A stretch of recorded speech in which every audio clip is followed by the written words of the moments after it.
Awesome. Okay. Looks like it's on and I can see people here. That's great. Well, welcome everyone. I will be here the weekdays, so Monday to Friday, 3 p.m, just reading a chapter, maybe two, depending on how long the chapters are, of this book. So I emailed you today, but if you like, after listening today, to subscribe so that you get a notification saying that it's starting, so that I'm not going to keep sending you emails. I'm not like bombarding you guys with emails saying it's on. So it's going to be sort of an open discussion as we read along. So if you have any questions as we go, definitely put them in the chat. And so I'll sort of talk through some points that come up. So the book is about Luce, as our protagonist, who she's sent to a reform school after allegedly starting a fire. So that's sort of our start of the book. So a reform school, I figured I'd just start off by saying a reform school is an institution where young offenders were sent to sort of re-educate them and things like that as an alternative to prison. So they were usually they were around more in like the 1800s, and nowadays we just call them like juvenile, what are they called? Juvenile correctional facilities, and things like that. So they're not called reform schools anymore. So this book sort of deals with themes of tragedy mostly, and love as well as like some smaller themes of like religious. There's a lot of religious symbolism, so you'll sort of see as the story progresses why that's in there. It's quite cool. So do comment if you have any questions. Be critical of the characters and their motivations, why they do things they do. If there's any words you're unsure of, let me know. I can do my best to explain it. Cool. Okay. So now we've had that little beginning. I think we'll just jump straight into it. So there's a bit of an epilogue, a prelogue, not an epilogue. Epilogue's at the end. Prelogue, introduction, little mini chapter. That's sort of it literally says it's titled "In the Beginning." So, in the beginning. So this is set in Helston, England, September 1854. So this is where this chapter is set. Around midnight, her eyes at last took shape. The look in them was feline, half determined and half tentative, all trouble. Yes, they were just right, those eyes, rising up to her fine, elegant brow, inches from the dark cascade of her hair. He held the paper an arm's length to assess his progress. It was hard, working without her in front of him, but then he never could sketch in her presence. Since he had arrived from London, since he had first seen her, he had to be careful, always to keep her at a distance. Every day now she approached him, and every day was more difficult than the one before. It was why he was leaving in the morning for India, for the Americas. He didn't know or care. Wherever he ended up, it would be easier than being here. He leaned over the drawing again, sighing as he used his thumb to perfect the smudged charcoal pout of her full bottom lip. This lifeless paper, cruel impostor, was the only way to take her with him. Then, straightening up in the leather library chair, he felt it, the brush of warmth on the back of his neck. Her. The mere proximity gave him the most peculiar sensation, like the kind of heat sent out when long shadows of ash in a fire. He knew without turning around she was there. He covered her likeness on the bound papers in his lap. He could not escape her.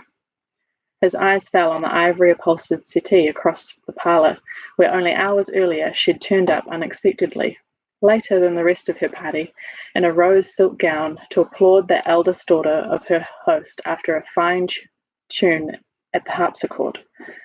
Harpsichord, that's like a type of harp, I think.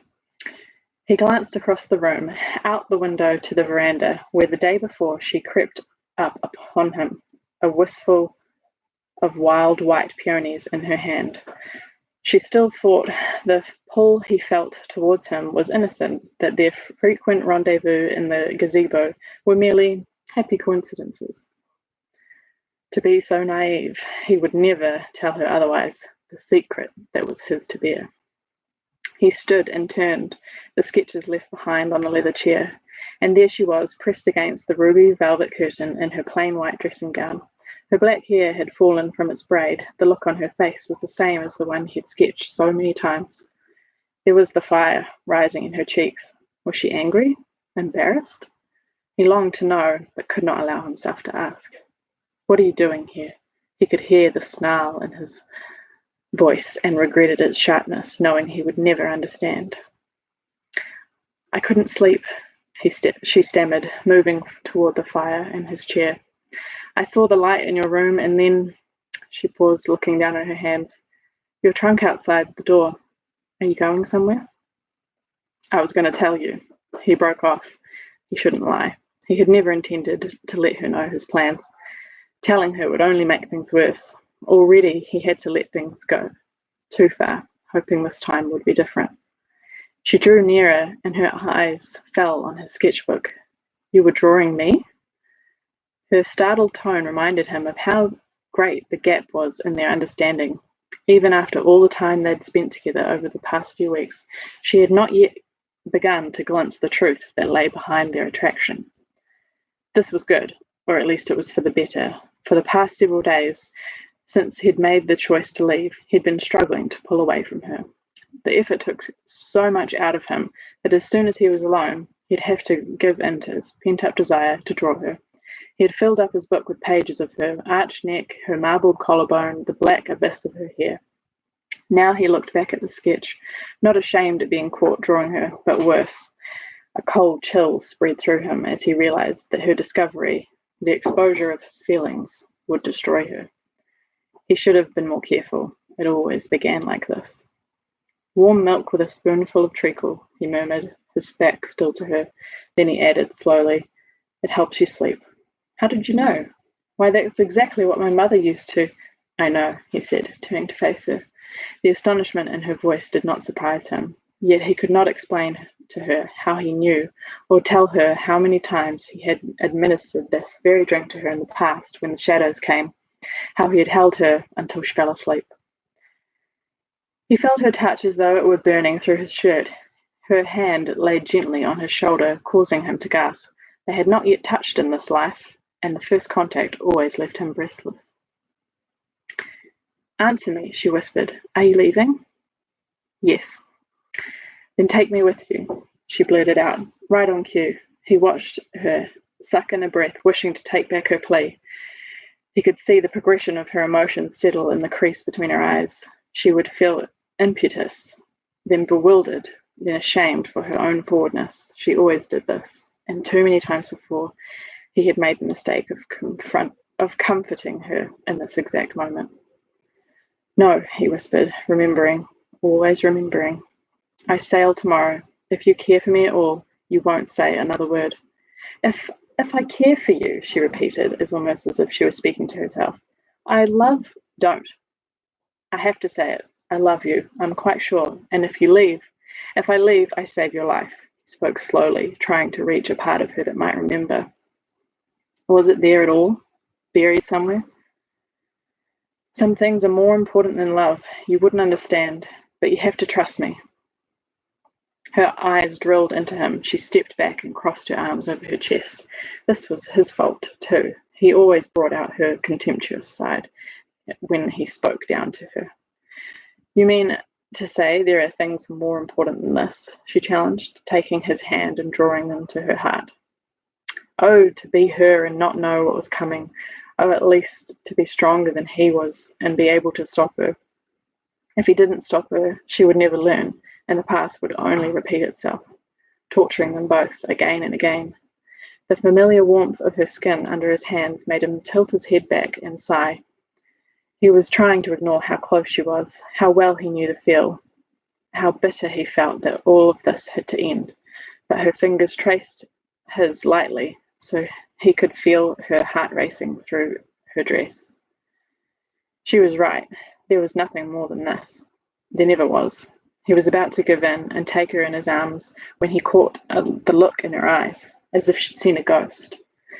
She was the one to pull away, a hand to her forehead. "I'm having the strangest sensation," she whispered. No, was it already too late? Her eyes narrowed into the shape of his sketch, and she came back to him, her hands on his chest. "Tell me I'm mad, but swear I've been here before." So it was too late. He looked up, shivering, and could feel the dark descending. He took one last chance to seize her, to hold her as tightly as he'd been yearning to for weeks. As soon as her lips met his, they were both powerless. The closer she pressed against him, the more his stomach churned with the thrill and agony of it all. Fire between them burned, brighter, hotter, more powerful, yet none of it was new.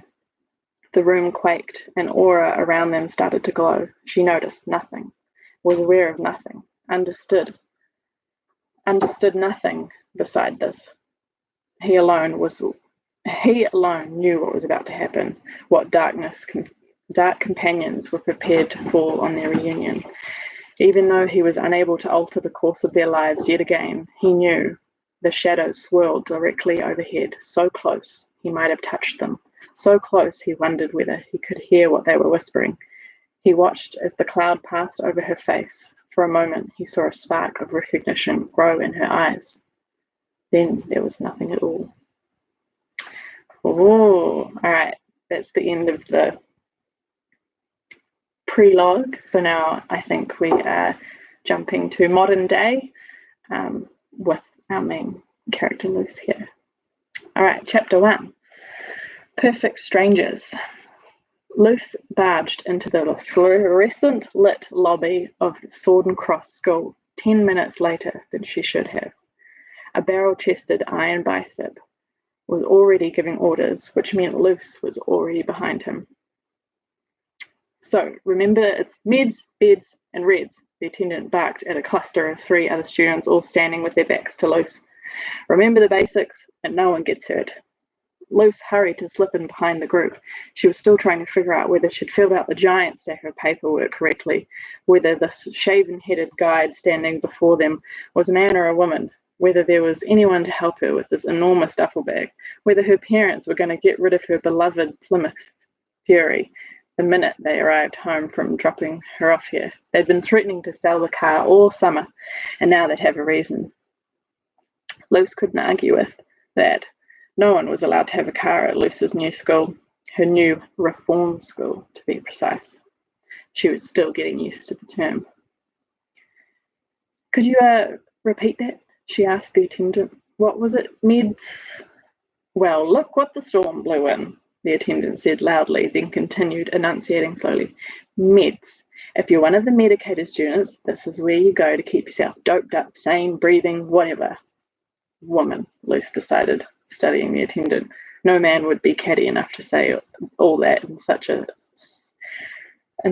sarcastic tone of voice. "Got it," Luce said. She felt her stomach heave. She had been off meds for years now. After the accident this past summer, Dr. Sanford, her specialist in Hopkinton, and the reason her parents had sent her to boarding school all the way in New Hampshire, had wanted to consider medicating her again.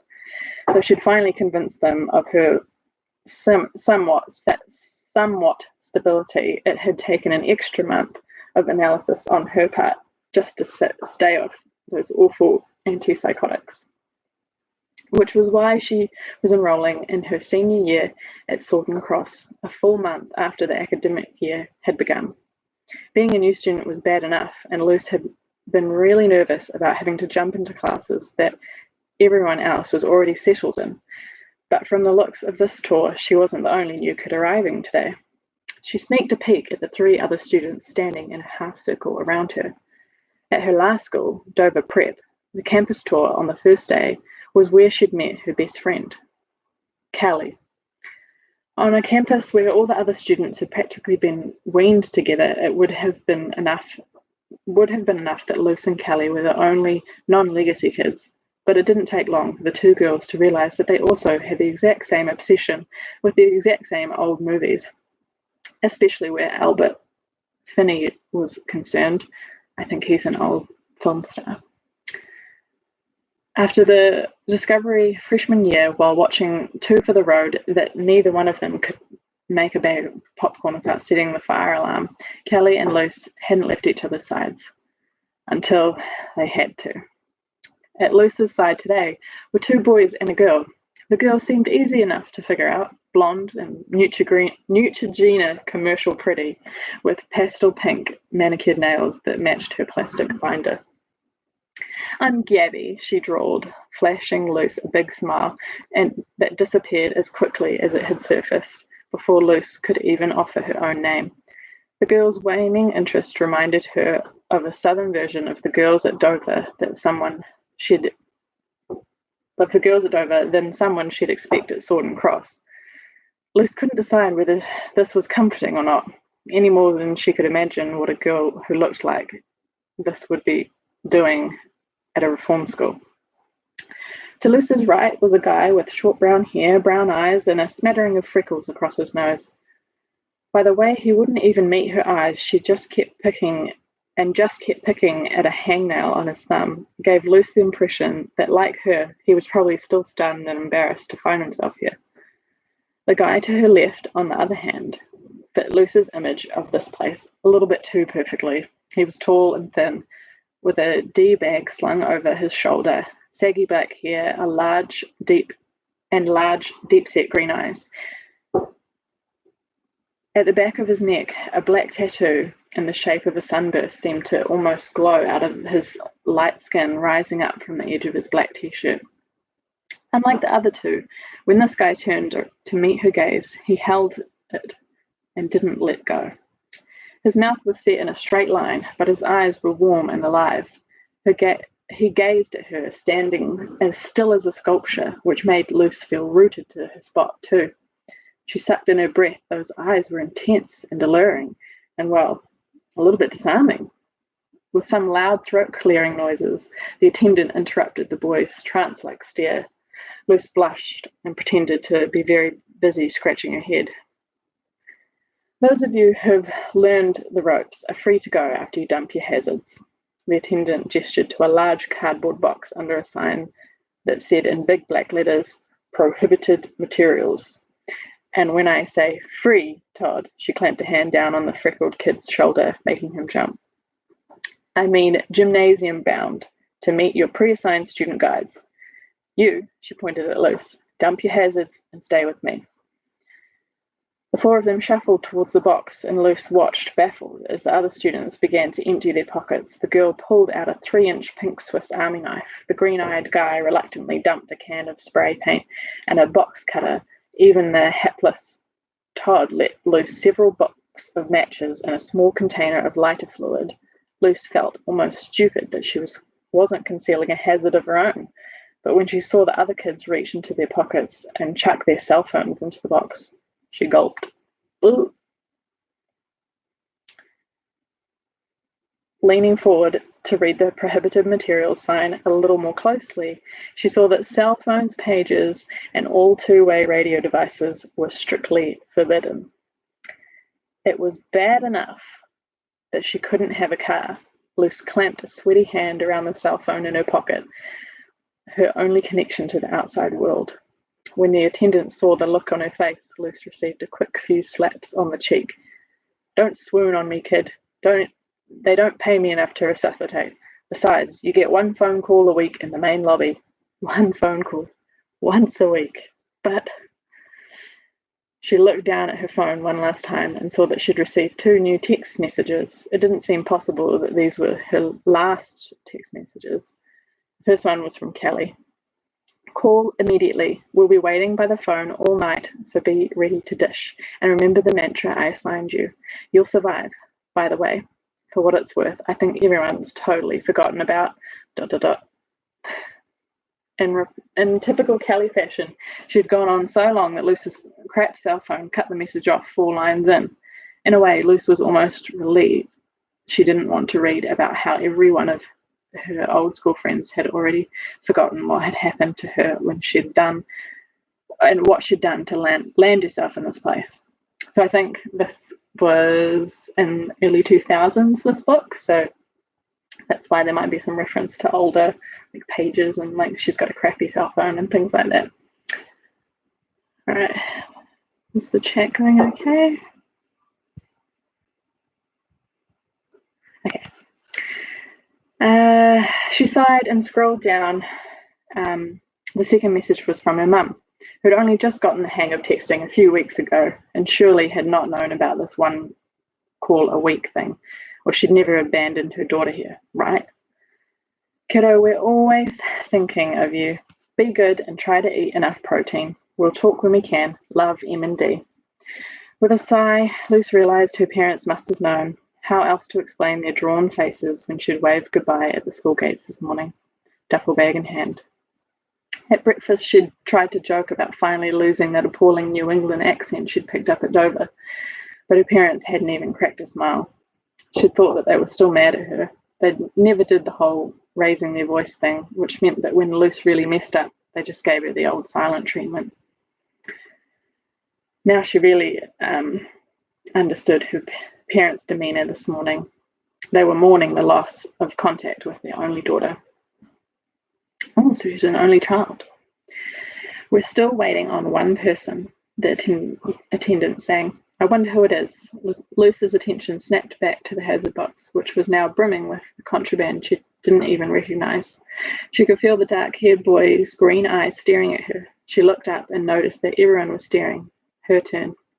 She closed her eyes and slowly opened her fingers, letting her phone slip from her grasp and land with a sad bunk on top of the heap. The sound of being all alone. Todd and the fembot Gabby headed to the door without so much as a look in Luce's direction, but the third boy turned to the attendant. I can fill her in, he said, nodding at Luce. Not part of our deal, the attendant replied automatically, as if she'd been expecting this dialogue. You're a new student, and that means new student restrictions. Back to square one. You don't like it? You should have thought twice before breaking parole. The boy stood motionless, expressionless, as the attendant tugged Luce, who stiffened at the word parole, toward the end of a yellowed hall. Moving on, she said, as if nothing had just happened. Beds. She pointed out the west-facing window to a distant cinder block building. Luce could see Gabby and Todd shuffling slowly towards them, with the third boy walking slowly, as if catching up to where they were the last thing on his list to do. The dorm was formidable and square, a solid grey block, a building whose thick double doors gave away nothing about the possibility of life inside them. A large stone plaque stood planted in the middle of the dead lawn, and Luce remembered from the website the words Pauline Dormitory chiselled into it. It looked even uglier in the hazy morning sun than it had looked in the flat black and white photograph. Even from this distance, Luce could see black mould covering the face of the dorm. All the windows were obstructed by rows of thick steel bars. She squinted. Was that barbed wire topping the fence around the building? The attendant looked down at a chart, flipping through Luce's file. Room 63. Throw your bag in my office with the rest of them for now. You can unpack this afternoon. Luce dragged her red duffel bag towards 3 other nondescript black trunks. Then she reached reflexively for her cell phone, where she usually keyed in things she needed to remember. But as her hand searched her empty pockets, she sighed and committed the room number to memory instead. She still didn't see why she couldn't just stay with her parents in their house in Thunderbolt. It was less than half an hour from Sword and Cross. It had felt so good to be back home in Savannah, where, as her mum had always said, even the wind blew lazily. George's softer, slower pace suited Luce, way more than New England ever had. But Sword and Cross didn't feel like Savannah. It hardly felt like anywhere at all, except the lifeless, colourless place where the court had mandated she board.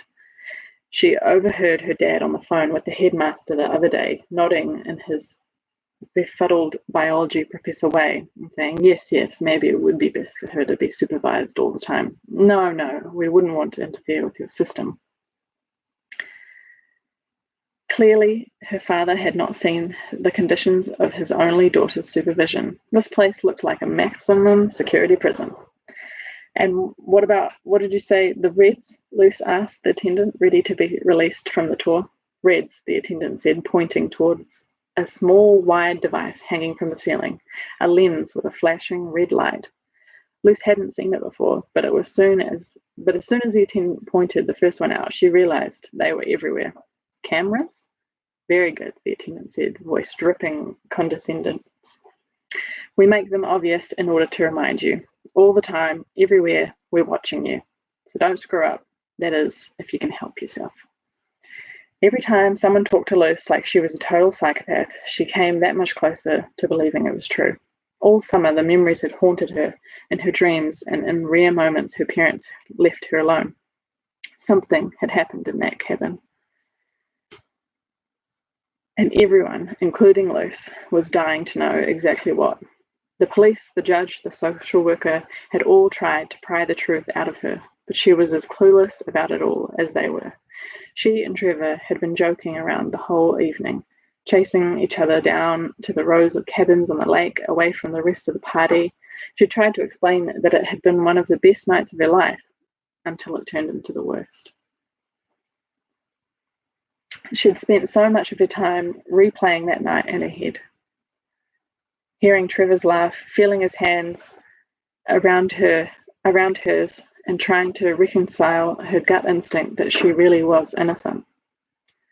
But now every rule and regulation at Sword and Cross seemed to work against the notion, seemed to suggest that she was, in fact, dangerous and needed to be controlled. Luce felt a firm hand on her shoulder. Look, the attendant said, if it makes you feel any better, you're far from the worst case here. It was the first humane gesture the attendant had made toward Luce, and she believed it was intended to make her feel better. But she'd been sent here because of the suspicious death of the guy she'd been crazy about, and still she was far from the worst case here. Luce wondered what else exactly they were dealing with at Sword and Cross. Okay, orientation's over, the attendant said. You're on your own now. Here's a map. She gave Luce a photocopy of a crude hand-drawn map. You've got an hour before your first class, but my soaps come on in 5. So she waved her hand at Luce to make herself scarce. She said, pointing up at the cameras, one last time, the Reds are watching you. Before Luce could reply, a skinny, dark-haired girl appeared in front of her, wagging her long fingers in Luce's face.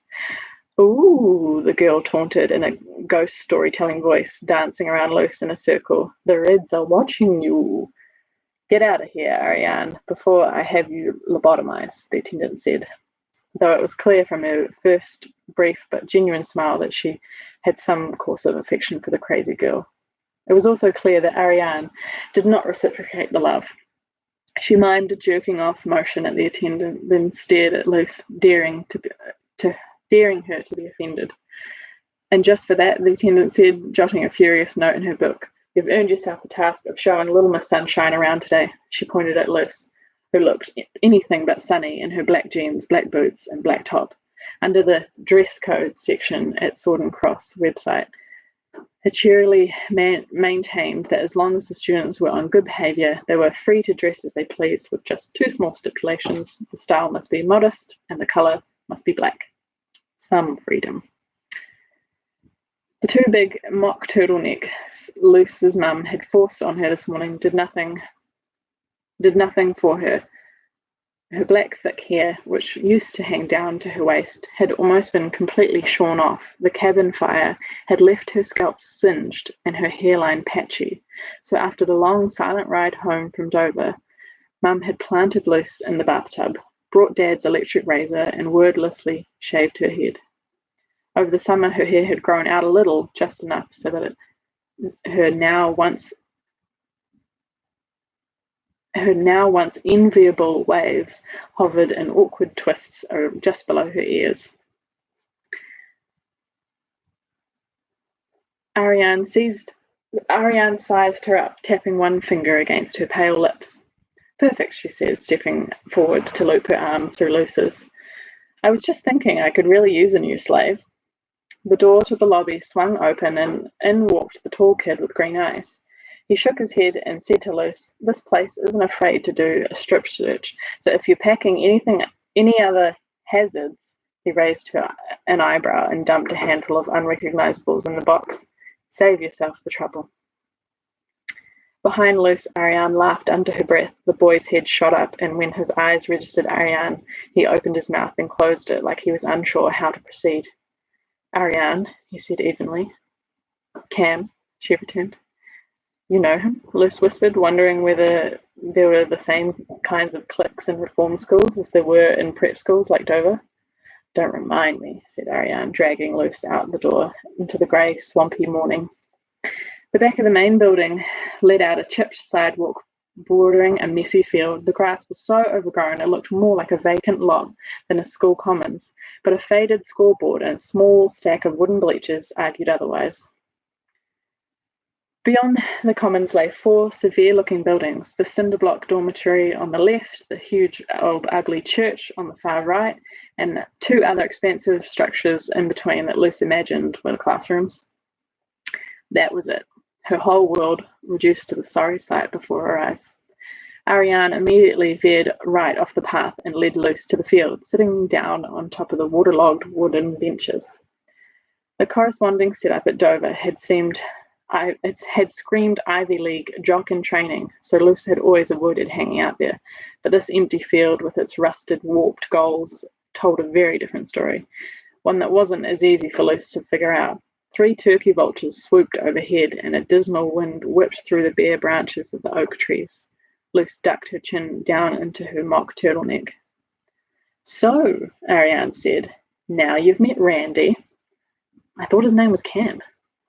"We're not talking about him," Ariane said quickly. "I mean, she-man in there." Ariane jerked her head towards the office where they'd left the attendant in front of the TV. "What do you think, dude or chick?" Chick," Luce said tentatively. "Is this a test?" Ariane cracked a smile. "The first of many, and you passed. At least I think you passed. The gender of most of the faculty here is an ongoing school-wide debate. Don't worry, you'll get into it." Luce thought Ariane was making a joke, in which case, cool. But this was all such a huge change from Dover. At her old school, the green tie-wearing senators had practically oozed through the halls, a genteel hush that money seemed to lay over everything. More often than not, the other Dover kids gave Luce a "don't smudge the white walls with your fingerprints" sideways glance. She tried to imagine Ariane there, lazing on the bleachers, making a loud, crude joke in her preppy voice. Luce tried to imagine what Kelly might think of Ariane. There'd been no one like her at Dover. "Okay, Spill," Ariane ordered, plopping down on the top of the bleacher and motioning for Luce to join her. "What'd you do to get in here?" Ariane's tone was playful, but suddenly Luce had to sit down. It was ridiculous, but she half expected to get through her first day without the past creeping up and robbing her of her thin facade of calm. Of course, people here were going to want to know.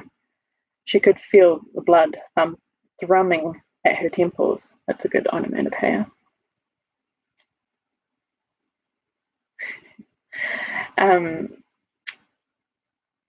Whenever she tried to really think back to that night, she never stopped feeling guilty about what happened to Trevor.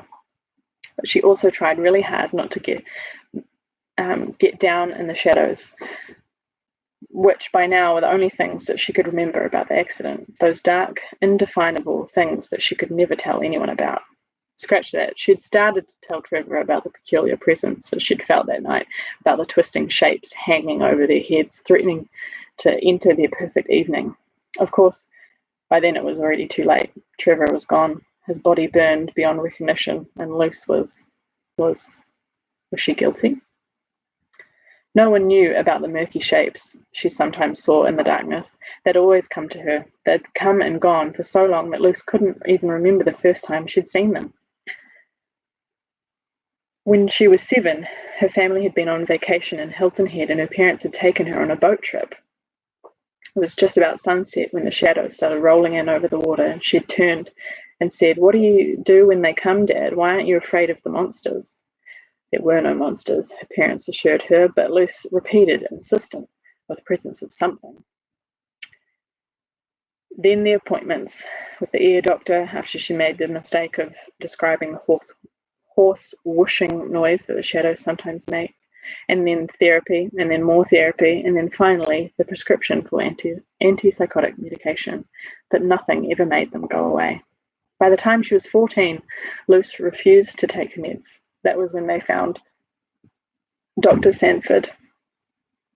They planted Luce in front of a man in a lab coat and asked her if she still had her visions. Her parents' palms were sweating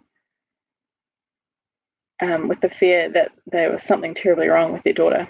No one came out and said that if she didn't tell Dr. Sanford what they all wanted her to say, she might be seeing a whole lot more of Shady Hollows. When she lied and acted normal, she was allowed to enroll at Dover. Luce had been permitted to stop taking the horrible pills as soon as she started pretending she didn't see the shadows anymore. But she still had no control over when they might appear. All she knew was that the mental catalogue of places they'd come for her in the past, dense forests, murky waters, became places she avoided.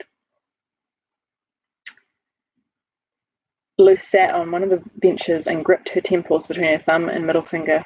She was going to make it through today. She had to push past the recesses of her mind. She couldn't stand probing the memory of that night by herself, so there was no way she could air all the gruesome details to some weird, maniacal stranger.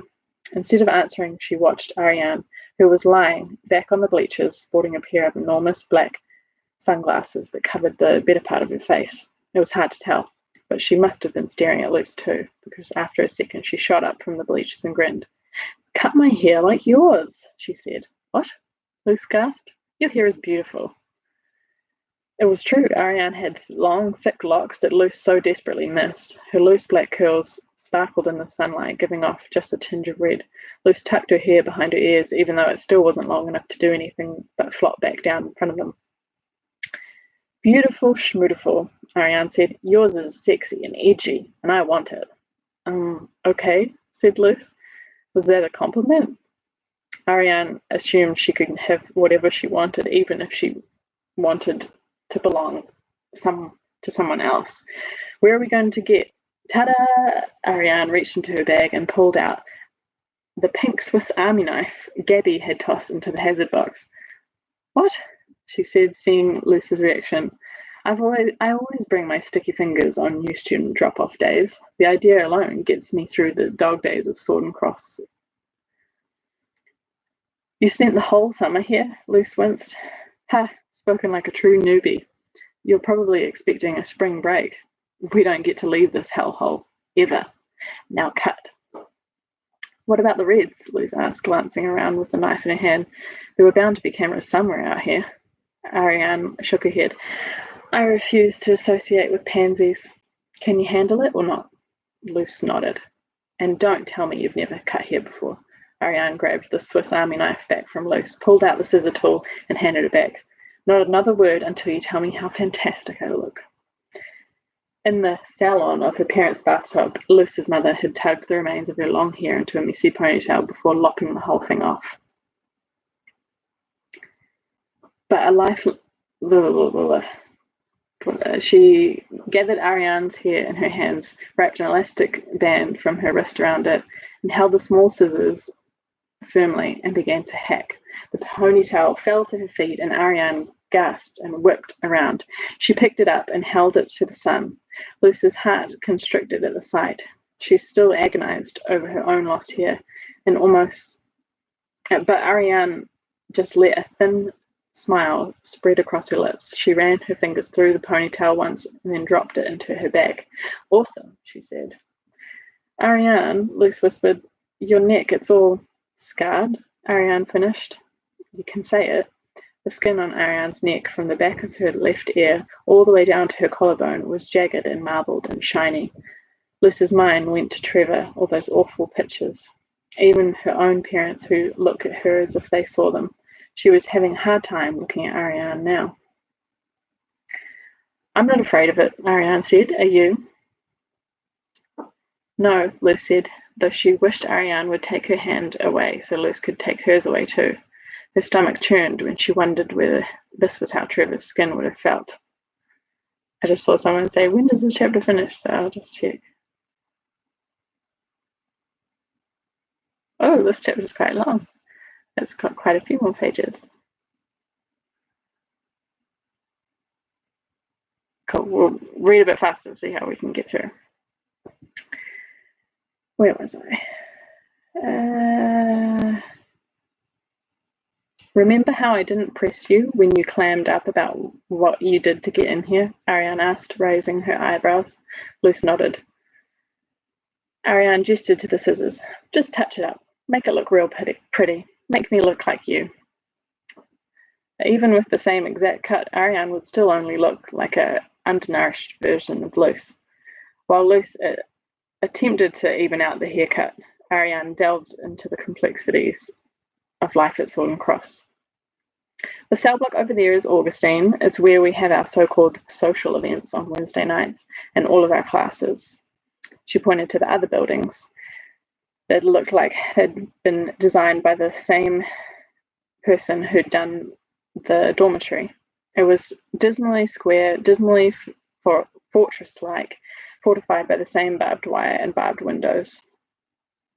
Fair warning, Ariane continued. You're going to hate the classes here. You wouldn't be human if you didn't. Why? What's so bad about them? With her black nail polish, black eyeliner, and black bag, it only seemed big enough to hold her new Swiss Army knife. She didn't exactly look bookish. The classes here are soulless. Worse, they'll strip you of your soul. Of the 80 kids in this place, I'd say we've only got about 3 remaining souls. Unspoken for, anyway. That didn't sound promising. Ariane nodded, making Luce accidentally snip off a chunk of hair she'd meant to leave. Whoops, hopefully Ariane didn't notice. 8 classes, 10 kids a pop. You get to know everybody's crap pretty quick, and vice versa. I guess so, Luce agreed, she biting her lip. Ariane was joking, but Luce wondered whether she'd be sitting here with that cool smirk in her blue eyes, or if she knew the exact nature of Luce's backstory. And you want to steer clear of the hard cases. The kids with wristband tracking devices, Ariane said. About a third of the student body. They're the only ones who you don't want to mess with. Trust me. Well, what'd they do? Oh, you know, Ariane drawled. Aided, embedded, terrorist attacks, chopped up their parents, roasted them on a spit. She turned around to wink at Luce. Shut up, Luce said. I'm serious. Those psychos are under much tighter restrictions than the rest of the screw-ups here. And we call them the shackled. Luce laughed at Ariane's dramatic tone. Your haircut's done. Sweet, Ariane said. She turned to face Luce. She ran her fingers through her hair. The sleeves of her black sweater fell on her forearms, and Luce caught a glimpse of a black wristband dotted with rows of silver studs, and on the other wrist, the other band, something that looked a bit more mechanical. Ariane caught her looking and raised her eyebrows devilishly. Told ya. We're total effing psychos, she grinned. Come on, I'll give you the rest of the tour. Luce didn't have much choice. She scrambled down the bleachers after Ariane. Over here you'll find our state-of-the-art gymnasium. Yes, to the untrained eye it looks like a church. It used to be.